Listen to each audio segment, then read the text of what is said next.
Assalomu alaykum. Bizning farmonlarda kuzatadigan obunachilar. Mana navbatdagi ishlarni sizlarga joylab bormoqdamiz. Orada videolar qo'ymay qo'ydik.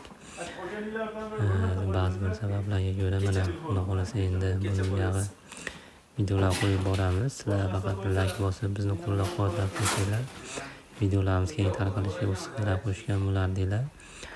Endi bu ishimizga keladigan bo'lsak, bu ishimizni Namangan viloyati Uchqo'rg'on tumani Qo'g'ayda o'z nihoyasiga qilib nihoyasiga yetdik. Ko'rib turganlaringizdek ichkari tarafga mana bu xonalarimiz, koridorlar va ko'cha chapkalari bilan chiroyli ko'rinishda qilib berdik. Bu uyimizni hamma xarajati ichida 16 million so'mga yaqin 16 million so'm qilib berdik. Uyda egasi faqat yotoqqa berdi va yem-og'och berdi. Agar siz Andijondan bo'lsangiz faqat obed qilib berasiz, uzoqroq joydan bo'lsangiz yotoq joy qilib bersangiz, qolgan hamma rasxodimiz o'zimizdan.